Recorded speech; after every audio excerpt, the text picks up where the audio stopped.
Morning. Working away while listening to a documentary about Japan. And I stumbled upon a bit of information that I thought was really, really interesting. Let's hear it.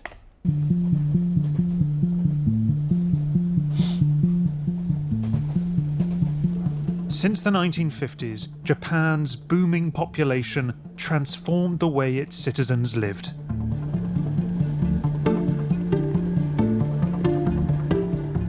It produced vast, sprawling cities across the country, most of them formed without any planning to speak of.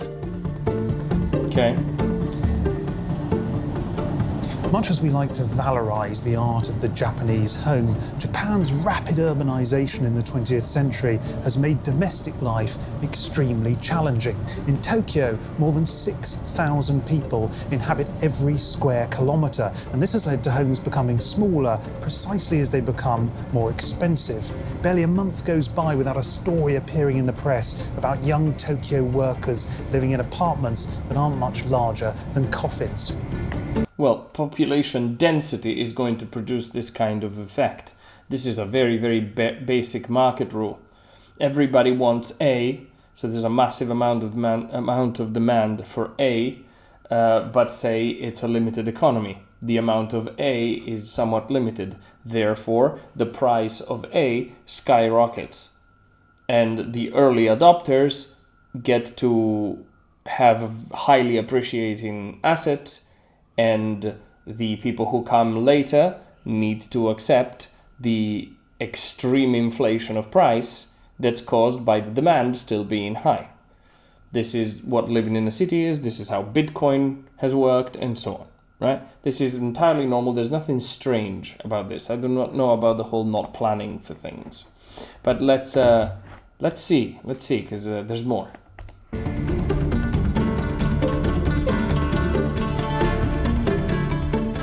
Incredibly, the average Japanese home now only lasts for 30 years. See, that doesn't make any sense. Something's wrong. If you've got very high demand, surely keeping an asset in a high demand location of a high demand type would make sense. Renovating said asset, whatever, in the case of a home.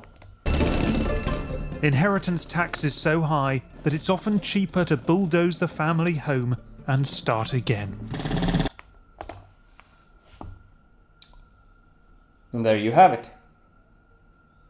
Telling you people, particularly young people, who are really disgruntled, I do apologize, with the modern economy, okay? You do not understand that blaming the free market is very trendy and very, very stupid. Because the explosion of success that is leading to these problems, okay, is being blamed, so progress is being blamed for failure now. Now, while there may be a timeline sequentiality to this, the logic doesn't stand up to scrutiny, at least not in my opinion. Progress produces improvement, betterment. Now, of course, in this particular case, you have a booming population, you have, like I said, a booming amount of demand for housing in a very specific set of areas. Those areas become expensive, yada, yada, yada, yada. But, unfortunately, what is always present and has always been, certainly in my lifetime, and potentially, who knows, forever, I really am not sure I understand or know whether it's possible to be without this, is government. And for reasons that are unclear to me, government has the goal and the capability, at the same time, of rule over people's individual freedoms to a degree that is incomprehensible. Say, if you were to imagine a person, say a parent of yours, saying something like, okay, from now on, whatever it is that you get and bring home, I'm gonna chop off a fifth of it and take it. That's VAT. Nobody would accept this. Now, is it obviously the case that government plays a part in the organizational life and law management, meaning enforcement and similar, and infrastructural building? Yes. And maintaining? Yes. It is also true that government's very inefficient at all of these, and this is something that ought not to be forgotten. Apparently, everybody pretends that this isn't the case. I do not really know why. But the thing that floors me, that is talked about from my perspective extremely little, is the level of taxation that people are subjected to and what it does. Taxation is essentially an invisible and mild form of violence through the capital sin. Is the capital? I'm not sure, but a sin against the Ten Commandments, if you're taking the Christian view or the Christian framework, let's say, which is thou shalt not steal. Okay? Because you have no option to say no to taxation. So that concludes the discussion here. Oh yeah, but it's necessary for... I don't care. I can't say no. If I can't say no, I don't have a choice. If I don't have a choice, if theft is theft. Especially if I do say no, meaning I am against it. And I think a lot of people nowadays, by the way, are against how their taxes are spent. It is my understanding that in and of itself, saying something like, my taxes are used to support things I don't want is now controversial or considered right-wing or something as a statement, which is right-wing simply means controversial, or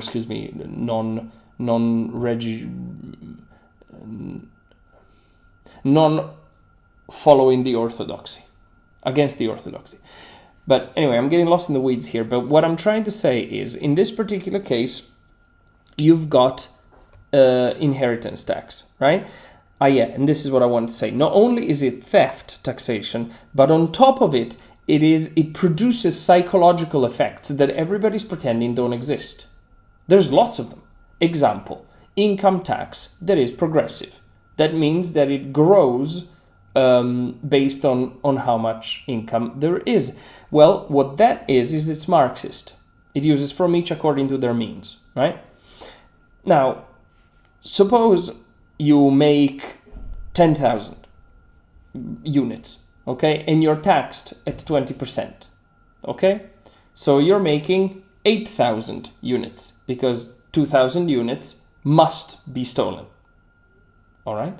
Now, suppose that suddenly you make 20,000 units because you're working harder, you're promoted or whatever, but on 20,000 units, the tax goes up from 20% to 40%.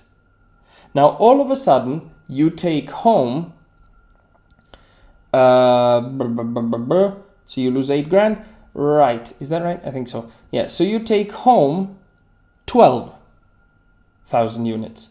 So the earning is so minor and the punishment so major that the incentive and desire to progress starts becoming stunted. The more you squeeze this, the more stunted it becomes. And even if you're intelligent, like say, for example, you tax up to a certain number by X, and then from that number on by Y, and that Y is higher, and so on and so forth, it's still producing an incentive not to succeed. The more you succeed, the more you're punished. This is retarded. Now, Japan apparently has a problem that nobody wants to make kids. I guarantee to you, I mean, you only have my word to go, so it's worthless, but hey, I experienced it in my own life, okay? That all inheritance tax, bar none, it doesn't matter how much it is, as little as 2%. Is unjust as hell, makes no sense at all, okay? Because I have just died, government gets some stuff. What? Why? Explain. Right? It's not like that money that I'm being taxed pays for the funeral. The funeral you still need to pay for and pay VAT on top of it. Mwah! Chef's kiss. But no. Well, the taxation is taken from you at that point is terrible. But it produces a terrible disincentive to create a family. Because one of the foundational reasons, particularly for men, I think, to have a family is to pass on your name, last name, which it was passed on to you by your father and passed on to him by his father and so your grandfather and so on, right? So you want to pass on this past legacy, okay? You want to pass on what you've made as well as what you know. These three things. So the name is attacked in various ways. Let's not discuss that. But what you know is attacked by schools. That's also, we'll leave it aside. But what you have is attacked by this tax. It makes it so that men say, why bother? Like, when I die, my stuff goes to the government anyway. Whether I had children or not. I've got 5 children, man. Like, any level of tax in inheritance is wrong from my perspective. I mean, if you just look at my situation. Like, these 5 kids who are going to grow up and they want to be productive members of your stupid communist society, yeah? They want to have a starting point so that they can be more and more successful. So that you can tax them more. No, never mind. What you're going to do is you're going to take my estate, a certain amount of it, okay? You take a large chunk of it, you steal it, and then the rest gets subdivided between my children, which means that they get a heck of a lot less than they would have gotten anyway, which would have been relatively little, because whenever you take even a large amount of money and you split it in a large quantity of slices, you get small slices.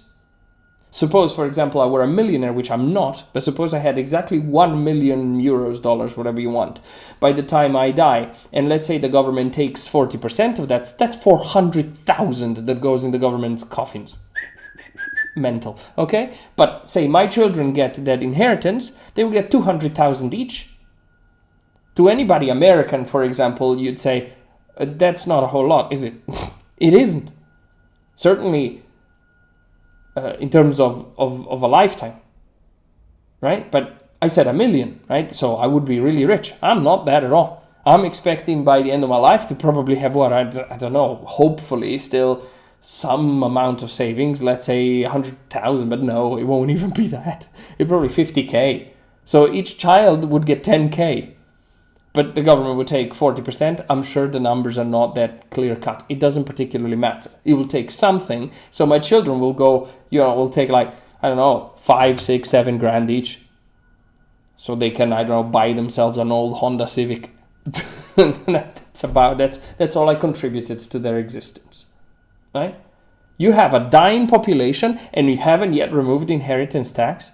You're freaking retarded, Japanese government and, Japanese people. But then again, over here, we are exactly the same. In Europe, we are sinking in tax, okay? The world around us sucks. All of the kids are permanently unhappy. Nobody's making kids and everybody lives with their parents until the age of 82. But outside of that, we need to keep taxing. Them's the rules, and all of the people are going, well, tax is necessary. It's necessary for all of our world, to exist the way we know it. Are you stupid or something? Are you not looking around? It's freaking terrible. Like, how much worse must it get before you start going, I think that the people that are administering the money that they are stealing from me without me having an option might be a tiny bit either corrupt or incompetent or a healthy balance from both of the columns. Right? Oh, but we must vote, we must do all of these things, yeah, and blah, blah, blah, blah. Ridiculous. Retarded. The amount of people I've spoken to in real life where I bring this up and they have no counter-argument other than the usual platitudes of like, well, it's useful, it's necessary for the pensions and this and that and the other, blah, blah, blah, blah, blah, whatever, right? But nobody's really approaching the fact, yeah, but things are getting worse permanently. And governments, almost all of them, constantly argue that you need austerity and you need to add more taxation. And they're all totally insolvent. And now you have a collapsing population. I mean, what degree of cataclysm is necessary, economically speaking, before all of the folks I speak to start going like, yeah, I don't think paying taxes is right because they're awful. Yeah. A, it's a sin. B, it produces incentives that want you to kill yourself. Most people have the same relationship with the government as you would have with an abusive husband. So, yeah, congratulations, Japan, for paving the way of future death. Hope you enjoy all of your traditions and everything like that. And it's brilliant. I'm sure it's lovely. I'm sure it's great. There will be no people, but that's a small price to pay to keep chugging along the way you have been with your socialist hellhole, with your socialist government of retarded and corrupted evil people. So, I'm very glad everywhere I've lived is following right the same path. It's beautiful.